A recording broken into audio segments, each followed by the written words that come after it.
Time to wake up. It's Saturday morning. Find some milk and cereal. Grab a bowl and spoon. No, a bigger spoon. Head to the living room and take a seat on the floor while Joseph and Chris present to you Saturday Morning Cartoon! Hello everybody, welcome to Saturday Morning Cartoon Boom! This is a show where we wake up with the Saturday morning sun, popped on the floor with the big old sugary cereal, and watch our favorite cartoons, both old and new. I'm Joseph. And I'm Chris. And this morning, we watched Bucky O'Hare and the Toad Wars. You know what? It's just like Our Real Monsters, where it has it's got an exclamation point at the end, so I have to shout it. You have to shout it. And so I apologize. Yeah. I'll restate it. Bucky O'Hare and the Toad Wars. Yeah, that's much better. Yeah, but now every time we say it, we have to say it like that. Oh, crap. Okay. Yeah, so I will try to remember that. We probably shot ourselves in the foot or throats, I guess. In your case, that's really bad because you're still getting over your sickness. Mine's just now starting to sound like a real throat again. So like a real throat. Yeah. Yeah. I mean, I had that like that fake smoker's throat for a few weeks. So yeah. It's just now healing. Well, I'm no doctor, but I think the best thing you can do right now while it's healing is to shout as loud as you can and to strain your throat. Whiskey, while I do it. Oh, yeah. Probably that both. helps. Yeah. Same time. And this was chosen by David Benda. Thank you, David. Yes, thank you, David. So the show Bucky O'Hare and the Toad Wars aired from 91. Sorry, I did it again.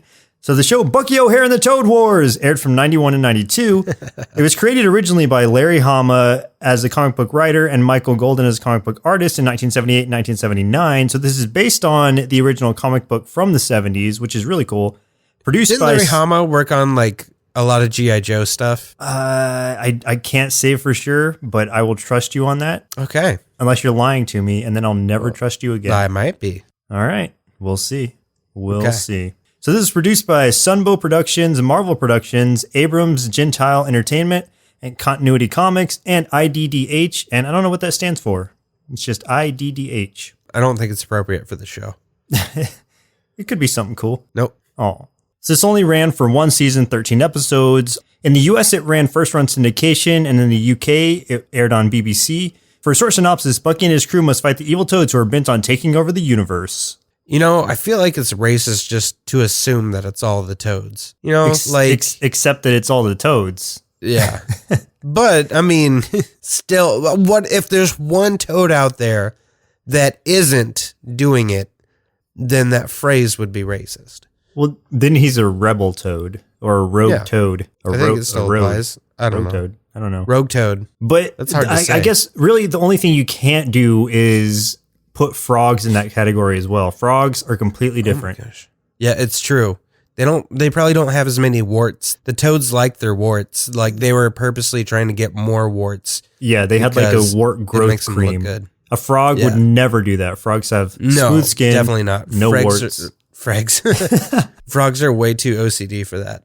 So who are some of the actors who played in this show? Okay, so before I get into those, just a quick note so I don't need to mention these every time.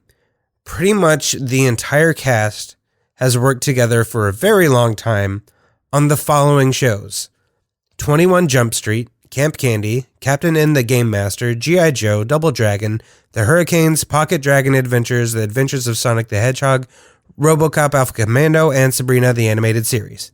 With that out of the way, this can be much shorter. So, the voice of Bucky O'Hare was Jason Mikas, who performed in pretty much all the things I listed before, as well as Dragon Tales.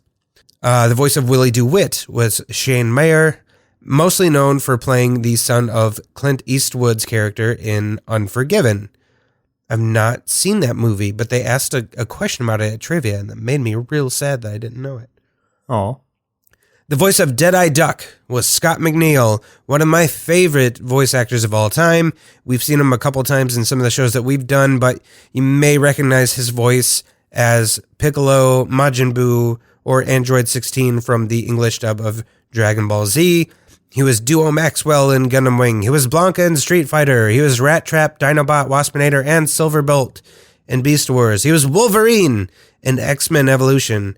And Beastman, Stratos, Ram Man in Masters of the Universe versus the Snake Men, which I didn't know was actually a cartoon. I knew it was a comic, and I read that, and that was fun. But anyway, that's just scratching the surface of this guy's resume. He is an amazing talent. Huh.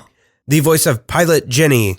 That is literally what she is listed as, Pilot Jenny. Like, I guess they don't go by her real first. They just give her occupation as her name. So Pilot Jenny, voiced by Margot Pinvidic. And she was in those previously mentioned shows and not a whole lot else.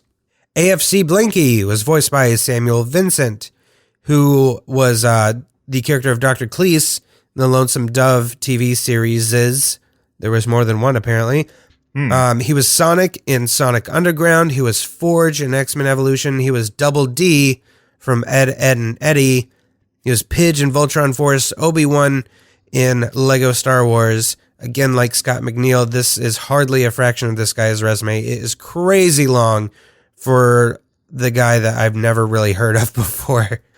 The voice of Bruiser was Dale Wilson, who has done work in Darkstalkers, Mummies Alive. So did Scott McNeil, which is cool. He was Akuma in Street Fighter. He was also in Reboot, and he was the voices of both Cell and Kami in the English dub of Dragon Ball Z. The voice of Toad Air Marshal, because he has no real name, just his occupation, kind of like Jenny, was Jay Brazow, who's also been in all of those shows I mentioned before, and the Cramp Twins.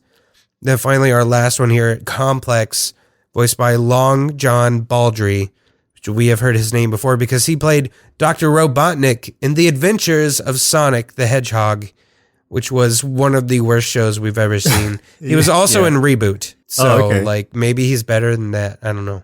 So these guys run a lot of stuff together. Yeah, this whole cast was super familiar with each other. The only two that weren't in as many of these things together was Margot, who voiced Jenny, and Shane, who voiced Willie. They were in a couple of those other ones with everybody else, but pretty much the rest of this cast has been in tons of stuff. So I'm guessing similar agents or something like that, or they had contracts with similar studios and exclusively worked for those studios, because I don't see how else that many shows would have the same cast. I know we've heard Sunbow before on some shows we've done. I can't recall which, but this is I would guess Sonic, honestly. Oh, maybe. This is a U.S.-French endeavor here, so it's I bet it was Sonic then. Yeah. Honestly. Yeah, you're probably right. Because the French fuck things up all the time. Uh-oh. Except for fries. You guys got that right. Wait, are they really French? I don't even know anymore. I don't think they are. I'm pretty sure we ruined them for the better. Yeah, I guess. What I'm saying. Maybe. Do you remember at one time that when George W. Bush tried to make French fries freedom fries instead because he got mad at France for, I don't know, because he didn't understand what French toast was or something? I don't know. I remember that. I don't remember why, and it definitely didn't stick because that's dumb. So for a few tasty marshmallows out of our big bowl of Bucky O'Hare cereal, Bucky O'Hare was a comic book character created by Larry Hama in the 70s, and he made his first appearance in an issue of Echoes of Future Past, which is a different comic book that I've never heard of, but that was his first appearance, kind of like Spider-Man's Amazing Fantasy or Superman's Action Comics. So this was his first appearance. And what's weird is and maybe I have, but I just never recall hearing about a Bucky O'Hare comic book. But maybe it's because it came before. Really? I knew of it. Well, it's not like I didn't hear much about it. I had just seen covers of it before. So I just knew it existed. It's not like I ever read one. Since that was way before my time. Yeah, I'm definitely familiar with the toys of the action figures that came out. Oh, yeah. I think it was kind of the perfect combination of these interesting characters with these figures that came out. I know they had them for all the main characters at least. Right. I don't know. I'm pretty sure Willie had one, I guess. I don't know. I don't know. Like Willie, if they didn't make a figure of Willie, you could have just taken one of those generic ones that like of the Burger King like kids club and Yeah. just substitute any of them for him and it would have looked perfect. Oh, yeah, that's true. Just throw some glasses on him if he didn't have them already.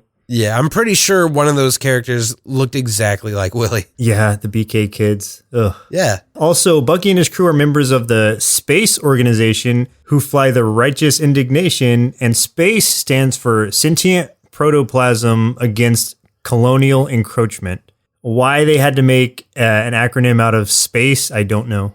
Yeah, that doesn't make any sense. Also, this one I'm just going to pull a few from, but most of the ideas from the comic book were used for the cartoon with several major differences. For instance, the parallel universe the story takes place in is named Aniverse, and Willie DeWitt can travel freely between Earth and the Aniverse instead of being stranded there. So in the comics, he's actually stranded there. So he's stuck. He can't just like make a door appear and travel through it like you can in the cartoon. So a kid stuck in space is too edgy for television is what we're saying. Apparently. And this next one, I understand why. So Bruce, in the first episode, Bruce the Baboon, or Bruce the Berserker Baboon, is transported to another dimension. Right. But in the comic books, he's killed in the first issue. Oh, nice. Yeah. So it's obvious why they made that change. For the Toads, the Toad Empire is brainwashed through media instead of willingly following Complex. So, and I don't know that they willingly follow Complex, really. It sounds more like Complex just kind of took over and brainwashed them or something. So it's kind of the same thing. Yeah, I'm pretty sure that they even said that they were brainwashed. Or at least that he just took over. Yeah, like when we get into that, like I have a whole like I liked that idea, so I'll talk about it when we get to that episode. Yeah, and there are a few other small ones, like Deadeye has a Southern accent instead of a Scottish accent like he has in the comics. I mean, I guess they just wrote it Scottish when they were writing it. I was going to say, how do you write Scottish? But like you pretty much just pick whatever consonants you want and like put it where a vowel would be, and then you're writing Scottish. Yeah, just write like a Scrooge McDuck. That's why it's like impossible to read like the parts of Wolfsbane in the New Mutants comics. So that's interesting. Or even Banshee, yeah. Or Banshee, yeah. Whatever word KIN is, they use that like all the time, and I never figured out what the hell it was supposed to be. Well, so maybe that's why they changed that for the show as well. But so there were some minor changes, nothing like huge, I guess with the exception of Willie being stuck there instead of being able to go back and forth, which I think would have been cooler, but you know, I can see why they didn't.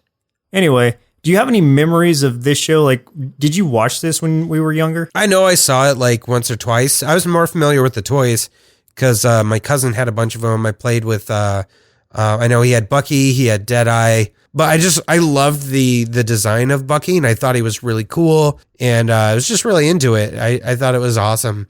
But so am I going insane? Joseph, am I insane?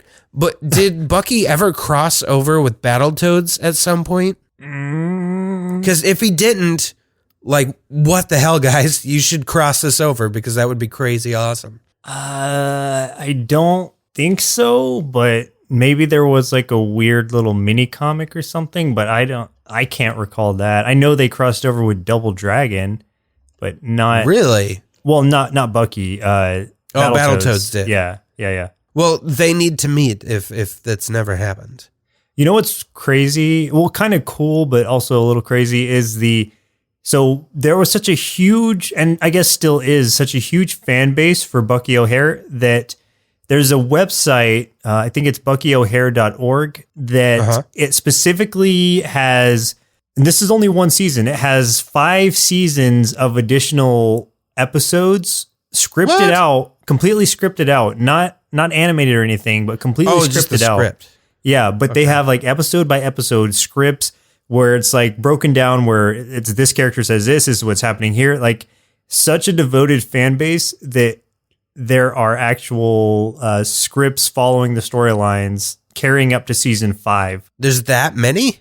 Uh-huh. Surprised nobody's animated these yet. I know, it's a shame. Also, there were 2 video games for it as well. There was one for Nintendo, and then the one for the arcade. I never played the arcade one, but I think I played the Nintendo one.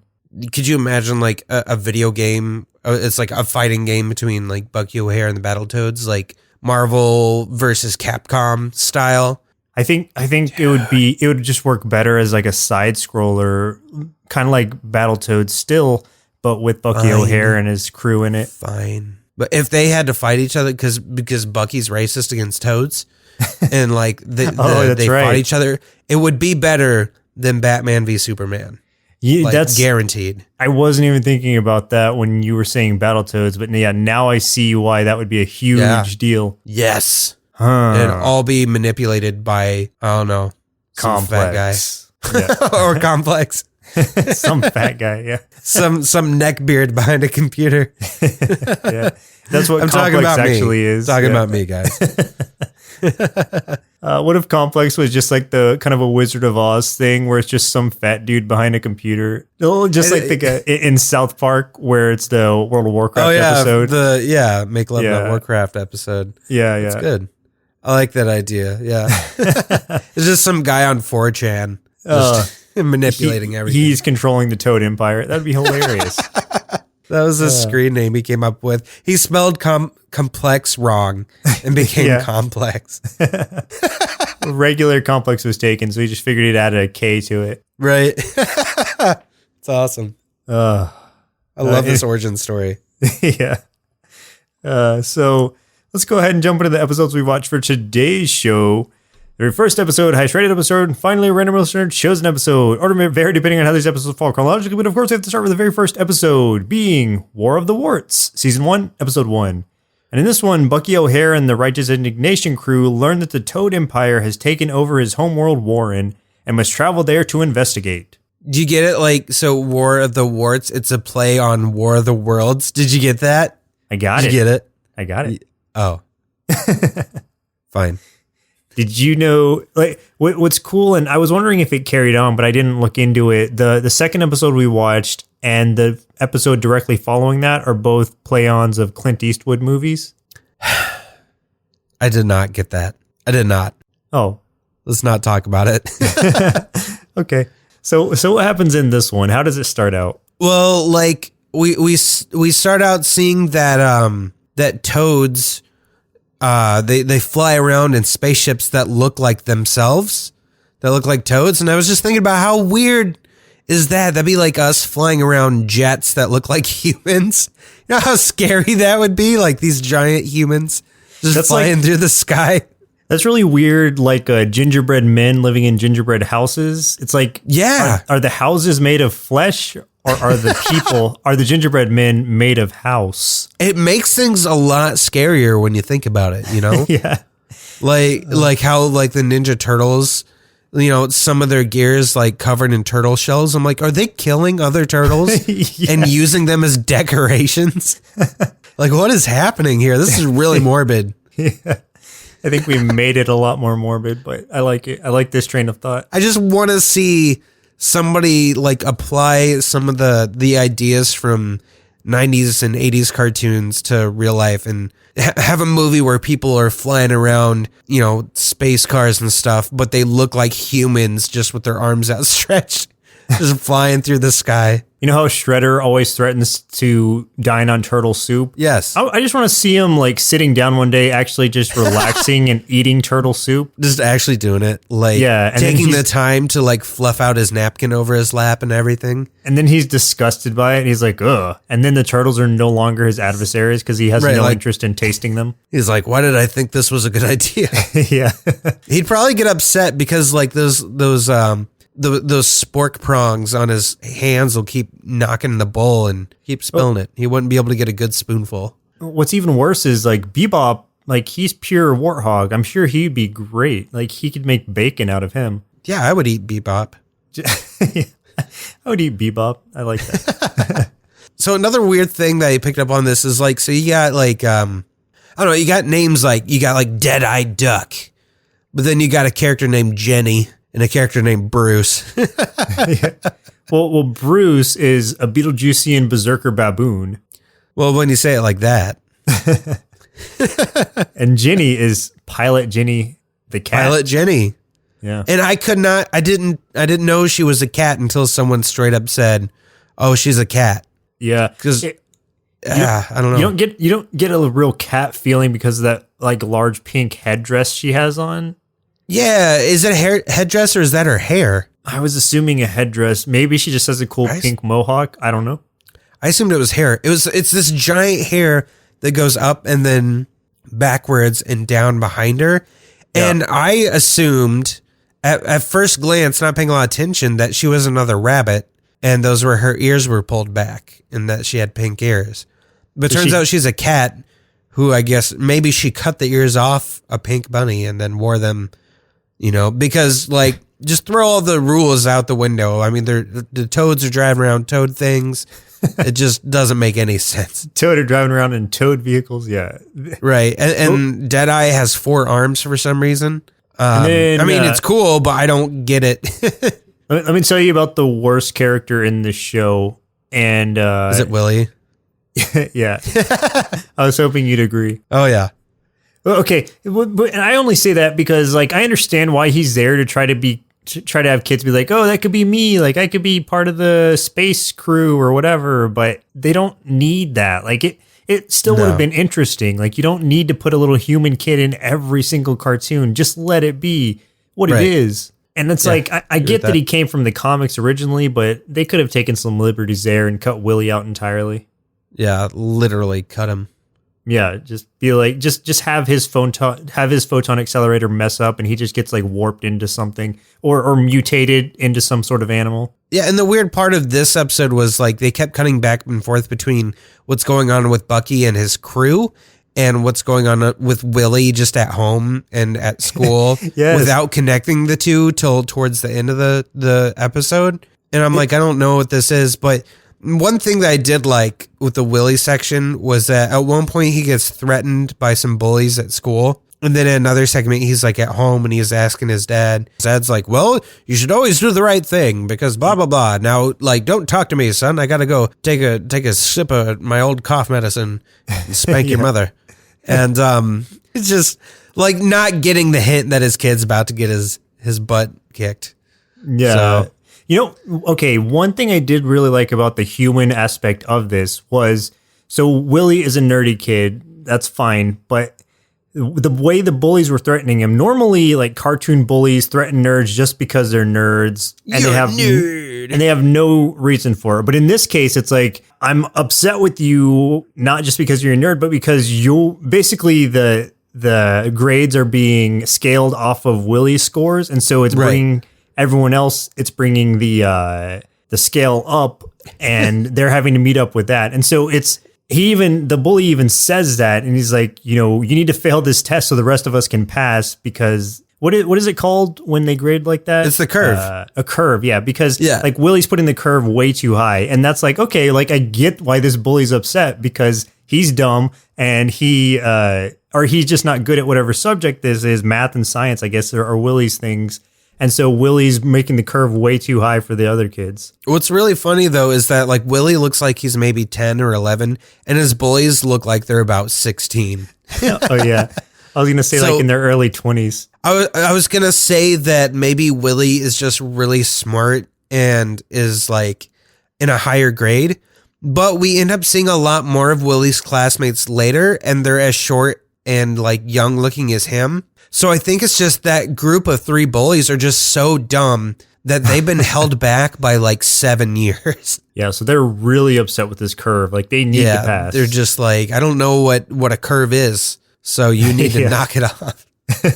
I like to how they try to spray paint the word nerd on his locker, but it looks like it says Nero. That's exactly like that D is not a D. That's exactly what I thought too. Like I wish they had spelled like put the E backwards or something. Right. Like to make like, haha, Nero. And he's Nero. Like, just starts talking about, Willie comes up and just starts talking about like Nero in like ancient Rome and stuff. Let me tell you a part that I didn't like where Willie like stood up to the bully finally and was like, I challenge you with weapons of my choosing. And I was like, before anything even happened, I was like, man, it's going to be math and science. Like, I just know it. Like, those are his weapons. And so, eventually it turns out like, of course, for some reason, he wants to do a project with them. Maybe he's trying to make peace. I don't know what he's doing. Yeah, that's in the next episode. But yeah, instead of like really standing up for himself, he helps them build a cool skateboard. Yeah. Oh, what was that in the next episode? Okay. Yeah. Okay, I skipped ahead then. Get your head back in the game. Sorry, Joseph. We don't usually do episodes that follow each other so directly, so it's weird for me. It's all one big thing to me. Okay, but like we also find out that there's like a UN of animals in space. You pretty much get there. It's pretty much just like a bunch of it's a barn basically, and they're all dressed in suits. You got like a pig and a duck and a moose for some reason, and it's the Bucky comes Aniverse in because they're all animals. I was surprised at how political this is because it's kind of like he's trying to get more support from these guys because he's like, yo, did you not notice the Empire of Toads that are like taking over all the planets? And they're like, that's not that bad. Yeah, well, they're like, yeah, we literally have proof. one ship. Yeah. So we'd love to give you more support, but we're going to need to see proof. Yeah, exactly. Yeah, they want proof. Yeah. So he's like, fine, I'll get you proof. And then they're flying around. There's something wrong with some sort of science thing in their spaceship. They just make up words and it sounds right because it's sciencey. And it sucks their engineer Bruce out of his clothes somehow. Oh yeah. And he disappears. And then when they're trying to repair it at the same time, Willie's at home building his own machine that is the same machine because all 11-year-olds are genius boy inventors. I went through that phase, and I'm sure everyone else has. Even the girls went through that phase where they were genius boy inventors. Yeah. And they flip the switches at the same time, and his bedroom door shows up in the spaceship. And then, they're like, oh man, our monkey is naked and lost. So now this child will take over by wearing his clothes. Yeah, what's kind of interesting is proportionally, Willie, I mean, he's a short guy as far as humans go, but he's pretty big compared to these animals because, and not that they're actual animal size, but they are pretty short. They're small, yeah. He's way bigger than like Bucky and all of them. So, yeah. Do you think it was weird that multiple times like Jenny hugs and kisses Willie? I thought it was weird that she was like flirting with him and he was like excited about it, like blushing. It's like, this is a cat. Come on. Well, yeah, but it's a space cat with boobs. Like she's got some boobs. Okay. Well, I mean, and she's got that hourglass feline figure. I guess that makes all the difference. Maybe Willie's a furry, dude. I mean, well, I guess the fact that she can talk also makes it a little different. And she can purr. She has psionic powers of some sort. Yeah, for no real reason. We don't get to see her use them much. Not the episodes we watched anyway. What happened to just cats having claws? I don't know. Maybe she was declawed. Not good enough. She's a pilot and she's got magic. Yeah, she's magic pilot cat with huge boobs and big pink hair. Yeah. I mean, if that hasn't drawn more attention and gotten some more people to watch it, I don't know what else will. Nothing. One thing that I did think was kind of funny is throughout like everything, every once in a while, if you see the Toad Army, you see them watching television. They watch a lot of TV and there's always commercials for stuff like Wart Cream where it gives you warts, or they have like a Flam, which is basically Spam but made out of flies. Oh yeah. You even get to see the commercial of them cutting Flam like slice by slice. It looks so disgusting. It was kind of cringy. It was like that video I sent you today of the woman eating pickles really close to the camera. I know. With the loud crunch and her chewing. So weird. I was sending that to so many people today. It was great. You're the reason she has 5 million views on that video. People just like pickles. If you look at the comments too, like everyone's super into it. That's so weird. Man, forget it. We're going to stop doing Cartoon Boom. We're just going to do like Cartoon or Pickle Boom.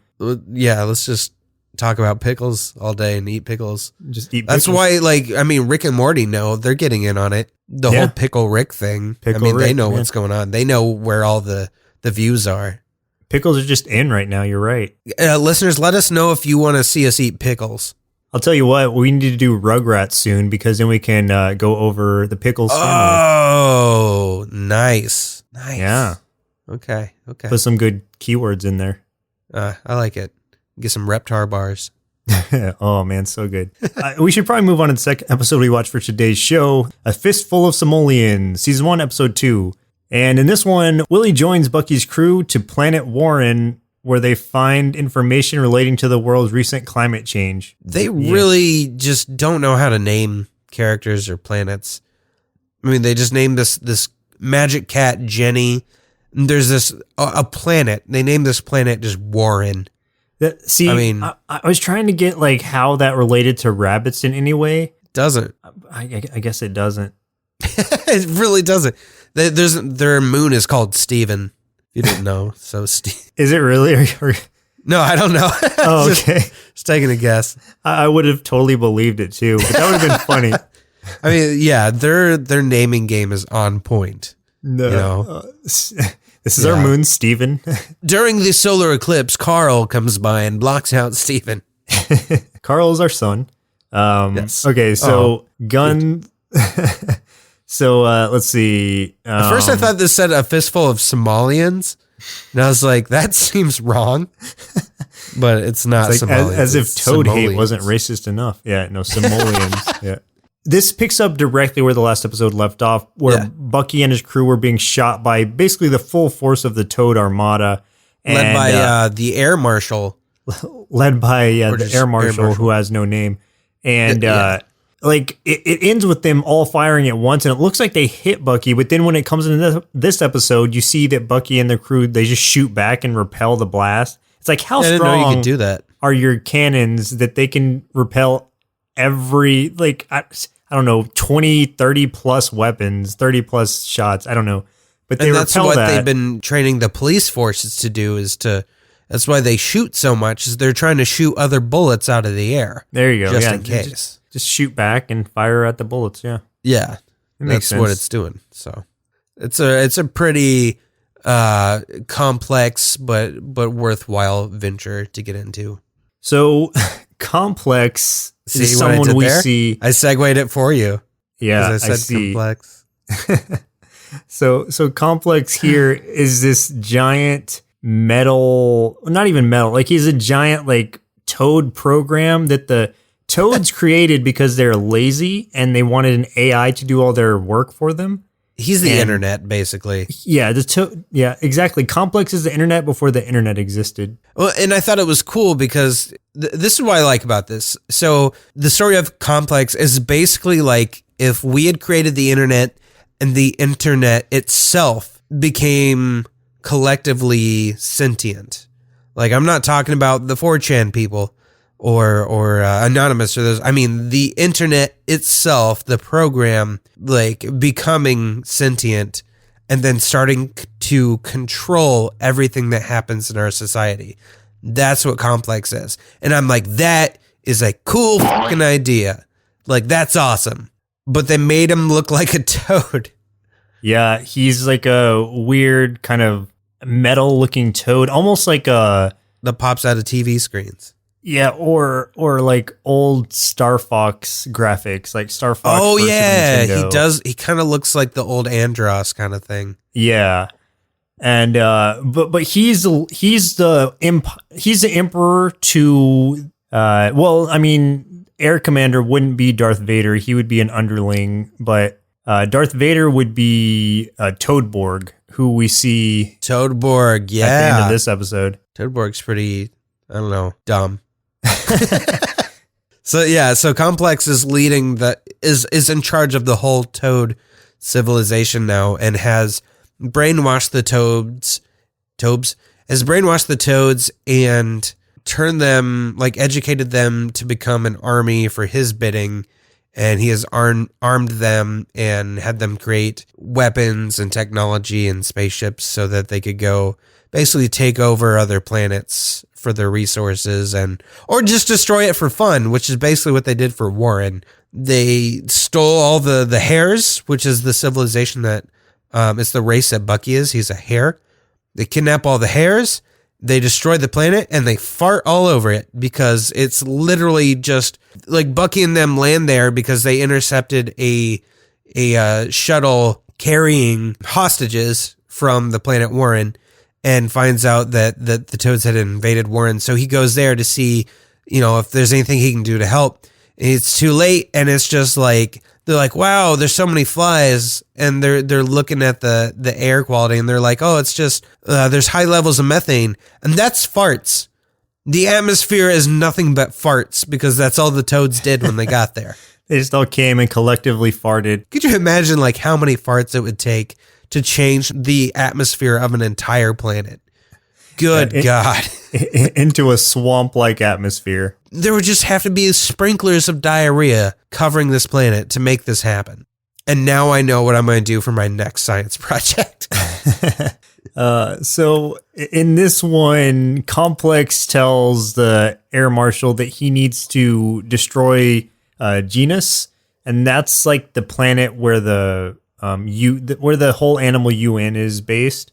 But he has to get these satellite codes first to Genus's defense system, and to do that, he has to go through a bounty hunter whose name, or I guess just a spy or whatever, whose name is Al Negator. Al Negator, and he is a large pink alligator, but he's not. I thought he was purple. Maybe he's pink. Maybe it's purple. I don't know. He's a large alligator, but he's not an alligator. Like he's called like a Sleezosaurus. Sleezosaurus. That's right. A Sleezosaur. Yeah. Yeah.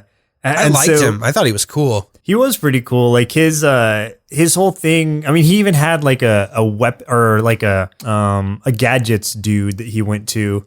Yeah. Tinker. A rat. Yeah, a rat, of course, who built him a snooper and some disablers. And it actually really puts Bucky and his crew in a really bad position after he gets on the ship. And immediately, what's his name? Willie doesn't trust him. Well, but he doesn't say anything. He just kind of in the background like, don't do it, Bucky. Don't do it. But he's not saying anything to anyone. And then I think Deadeye's against it also. But Deadeye's against pretty much everything. He's just the bad boy. Yeah, but Bucky is a very trusting individual. So he immediately... Like they need a engineer to help out with something, and so he is. Because their other one was naked and lost, which is Bruce. And Willie was there, but like Willie's a child, so they're like, well, we can really only temporarily exploit you. Oh yeah, and then you got to go do your homework. Because they keep telling him, and this is something they're pushing, just to get good ratings with parents, is like, you definitely need to go back to school. Like, dude, you are in space and you are in danger of losing your entire race. School is going to be the last thing you're worried about for your Exactly. engineer. That's what I'm saying. I'm like, man, you find out there's this whole universe of talking animals and like toads are driving freaking spaceships. I'm like, I'm not worried about my math homework right now. It kind of changes perspective just a little. The bullies come in also, and this is like I had said earlier about the skateboard thing, or about the project thing, which turns out to be a computerized skateboard. Like he doesn't want to do it, but then his friends are like, I don't know, it looks pretty cool. And he's like, all right, but I better not fail or something. And I don't know, like that felt really forced to me. And that's why the human parts felt really weak in comparison to the awesome space parts that they had. And you know what? Like, I don't think they even resolved that in the episode. I don't think so either. Now I'm thinking about it. I don't think they ever went back to it. I hope they never did. That would be funny. I know they didn't in that episode. We got to see some like, this is where Toadboard comes in. He's basically just a big toad looking robot. I think he's like a dead toad. Doesn't even look that much like a toad either. I mean, I don't know. It's just...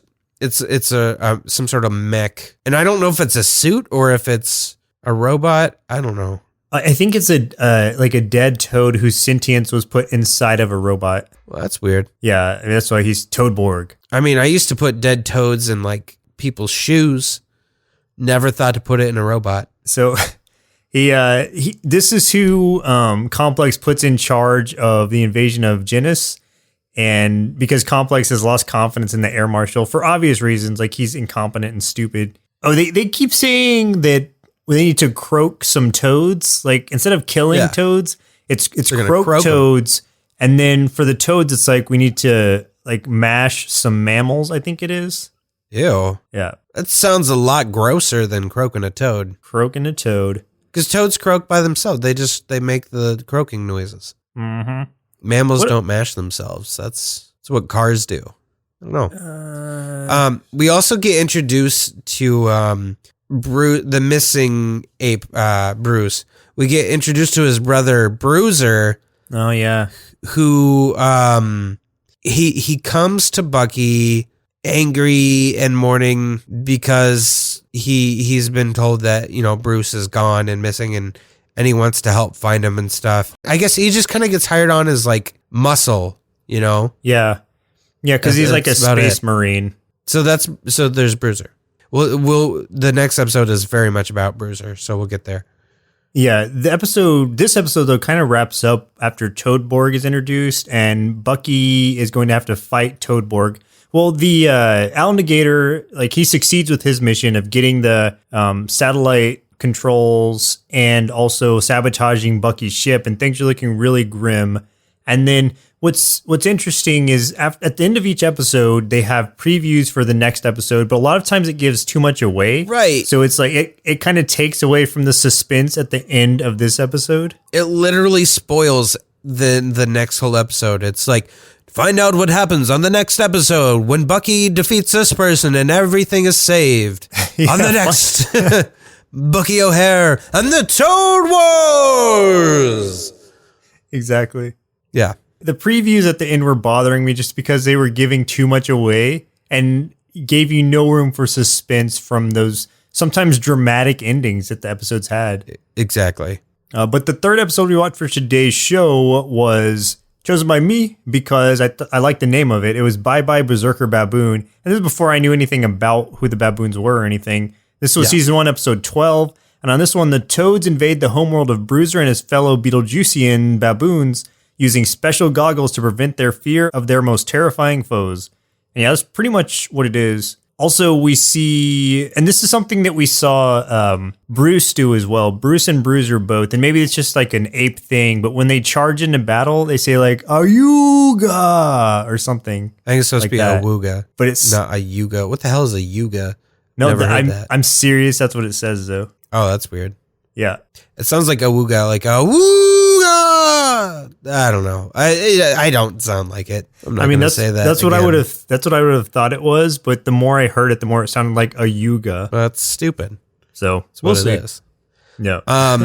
So like the Berserker baboons are the things that the Toads fear the most. So in order to get past that, that robot thing, what was it called? Toadborg? Toadborg is just like, has somebody design some glasses that his Toad warriors can wear, and it makes the baboons instead look like chimps, and then they're no longer afraid of them.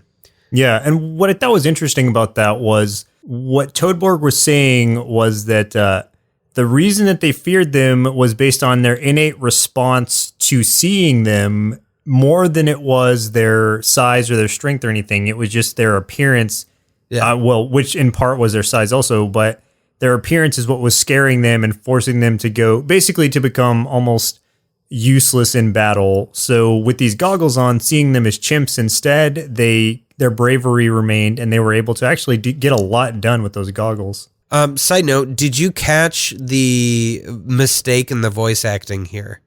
Mm-mm. So Willie called Jenny Kitty in one part. Like he gets a phone call and he's like, oh, like what's going on, Kitty? And I was like, huh, maybe I misheard that. So I went back and played it again. I'm like, no, that is a definite K. He called her Kitty. Maybe that's her nickname or something? No, her nickname is Pilot.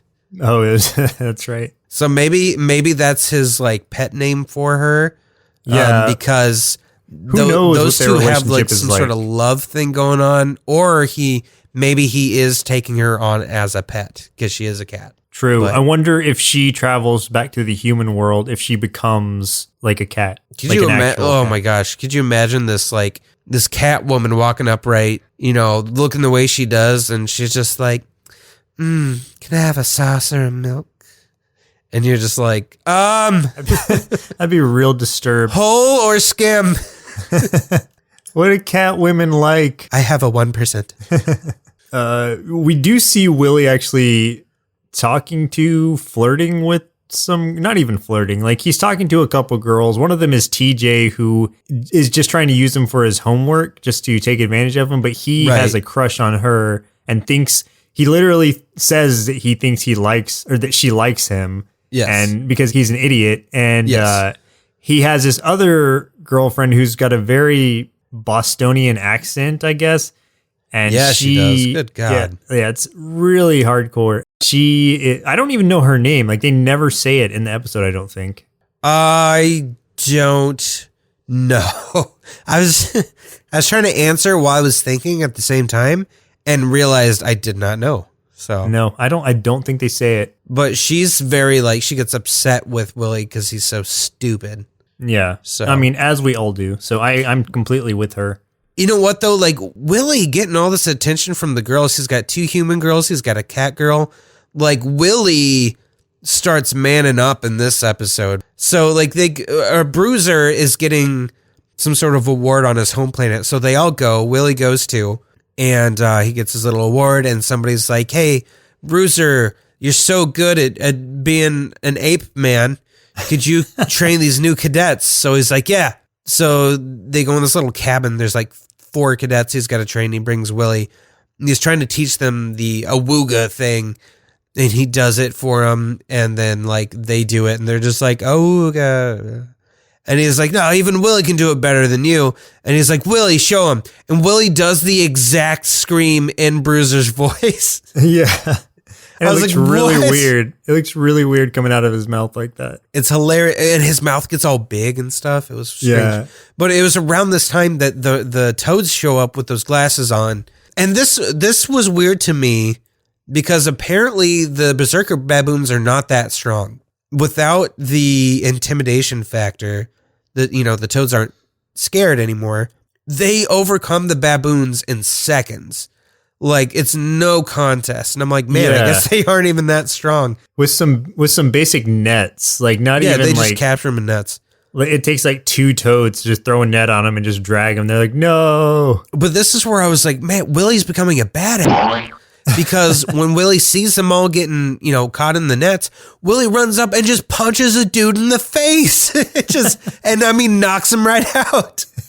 Yeah. I was like, what the heck? Willie, honestly, like, as much as I don't like him as a character, at least in the first few episodes, like, he really did, like, step up this episode because... Well, I feel like it was this episode where, like, the writers and stuff, they're like, we know this show is ending. We don't even care anymore. So they just, they had that mistake where he called the cat Kitty instead of Jenny, and they're like, we're not even gonna fix it. And they're like, you know what? Let's have Willie punch this guy in the face and knock him out. Let's make him as hard as he can. Yeah, yeah. Let's just do it. and then he give him all the girls. He's also the one that discovers the goggles and what they do, is able to like reverse the polarity of it to make them. Well, he doesn't really reverse the polarity. He just turns them off, basically. Yeah, and then there's a whole lot of other things that go on. They bring down the toads bring down a giant pink abomination toad to the terror toad. Yeah, to fight because like Bucky and Deadeye start kind of intervening and they're helping the baboons. And the toads are like, nope, we're not going to lose this one. So they send that thing. And of course they lose anyway. It gets like, because like after the goggles get turned off, the toads start to run, the regular toad troops. And then they're getting pulled up, like beamed up onto their ship by this really slow tractor beam thing. And then there's the pink thing. Bucky O'Hare makes like the quickest trip to another planet and back that he could possibly make in his little ship, because before it's foreshadowed that there's this planet near, I think it's one of the moons of the Baboon planet, is just surrounded by a ring of like bugs. And so he gets in his ship, goes to that, grabs like a jar or a whole bag of bugs, and then brings it down, like distracts the terror toad with some flies. And, he's loving it. So he chases the bag down, and then Bucky throws the bag into that tractor beam, which sends the terror toad up onto the ship. And then now it's their problem to deal with. Because Right. he is Terratoad is friend to no one. No, the Terratoad hates everything. Yeah. So, like, I learned that the Berserker baboons, not as strong as you would think. They're all kind of stupid, too. They're all kind of idiotic. And they all dress the same. You know, the cadets all look alike. Makes sense to an extent. But all the rest of them wear the same hat and overalls also. How about the ladies? The ones like Bruiser's mom and stuff. Look just like the women from Boston. I'm sorry, women from Boston. And yeah, so Willie is actually the hero of the day. You know, what's funny is you said, like, you know, once the goggles get turned off and stuff, but it's not like the goggles didn't really get turned off. They just realized they could pull the goggles off these guys' faces. And so that's what turned the tide of the battle. They're like, oh, we'll just take their glasses off. That's true. And that wins. So what did Willie even do to the goggles? Anything? Nothing besides, like, you know, took the time to look at them and figure out that was the thing. Oh, so either way, it worked. It was a pretty cool episode. It worked, yeah. Well, Chris, it looks like it's about time we finish off the photon accelerator we've been working on so we can test it out on our inner kids to see if we can warp them to the Aniverse. However, since it's primarily built from cardboard, rubber bands, and duct tape, we may be better off just having them watch the show so they can tell us what they thought of Bucky O'Hare and the Toad Wars. Animals in space shooting laser guns and fighting battles sounds awesome. But this cartoon wasn't really awesome. It was just okay. I wasn't that interested in the characters as much as I hoped, except Jenny was super cute. So I ended up giving this show 3 bowls of flam cereal out of 5, and I just hope that someday, if I end up in space, I can hang out with some cooler pirates than a bunny and a cat. You know, when I first stepped into this, I thought it was going to be another run-of-the-mill Saturday morning cartoon, but I ended up being pleasantly surprised. The story was relatively mature, the visuals were great, and the majority of the characters, with the exception of Willie, were interesting and unique. Honestly, I feel like this show is somewhat underrated since they only gave it a single season, but I would love to see more. Overall, I'd give Bucky O'Hare 4 big bowls of Ayuga cereal out of 5, and now that I know it's based off a comic book, I'm going to have to find it. But before I do that, I need to get a hold of some of that wart growth cream that the pretty toad ladies were using. If this show taught me anything, it's that chicks dig facial blemishes. You know, that must be why I had so many girlfriends in high school. Because I was just like covered in blemishes, you know? Yeah. And ladies. They're covered in naturally blemishes and ladies. Yeah. I mean, if anything, they can at least play connect the dots and make like a cool little giraffe on my cheek. Exactly. So, yeah. So speaking of giraffes, do you have any final thoughts on this show? I had seen it before, and I remember liking it as a kid, but only really because I liked the visuals at that point. But coming back into it, while I don't think the cartoon was perfect, I do love the mythology to it, and I'm really curious about reading those comics where Bruce dies and Willie is trapped there in the Aniverse. Like, it sounds like that a lot of the stuff was done with a more serious tone, and I would love to check that out because I think it's kind of ripe for that. And overall, I really dug the whole Toad Empire aspect, being brainwashed. It kind of reminded me almost of They Live in a way, except with toads. And so I was really digging that aspect of it. And so as much as they had to tone it down for a kid's cartoon, I still felt like they did a pretty decent job. Yeah, I really did like that part about where Complex came from, him being like the sentient version of the internet. But other than that, I had trouble getting into the show. There wasn't as much character development for a few of the main crew, at least not in what we saw. And I didn't think that the voice acting for Bucky and Jenny was super stellar, but I do got to give it to Scott McNeil, who voiced Deadeye, because like he was really good. And Berserker Baboon was pretty good too. What's interesting is that, I mean, there's a whole nother character that's part of the crew that we did not talk about at all, except for the cast part. But it's because we hardly ever see him, and that's AFC Blinky. He's in a little bit of that first episode, and then he really doesn't come into play hardly at all. So it's just kind of like I don't know, I feel like they mismanaged a lot with this show as far as the characters go. I think they could have done a better job, but it was still fun. It was still enjoyable. It's just, for me, it was kind of run of the mill. Yeah, it was kind of like almost an animalized version of Star Wars in a way. Certain things. Yeah, it's about like a it. Star Wars, Star Trek hybrid with Animal Farm. Except imagine if Star Wars brought a kid from Earth from a different dimension into their universe. It would be what this show tried to do with Willie. And Pretty sure that's exactly what they did from Phantom Menace. They just plucked some little kid from the street who was on his way to school, and they're like, "You want to be in a movie?" And he's like, "Okay." You know what? That is what they did with the guy who played Anakin, the Exactly. older version, not the young one. Oh, really? Like Jake Lloyd had been in some stuff before, but the Christian Hayden Christensen. Yeah, like George Lucas just liked the way he looked or something for the part. Oh, that's weird. Would he just run into him at a mall and he was just saw his senior picture on one of those like little stands in the middle of the mall, and he's like, we got to get that kid in our movie. I think the teenage girls will really get into it. I think it was something along those lines. Perfect. That's exactly what he should have done. So we had kind of mixed feelings on this between us, but thanks for suggesting it, David Benda. Yeah, thanks, David. Well, listeners, it looks like our milk supply is now run dry, so it's time for us to say goodbye. And next week, we'll be watching The Year Without a Santa Claus, suggested by Christmas. Thanks, Christmas. Thanks, Christmas. You owe me.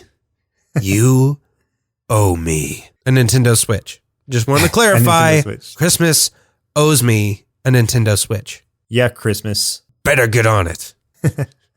Once again, I'm Joseph. And I'm Chris. And we'll see you next Saturday. Presented by Nerdsloth.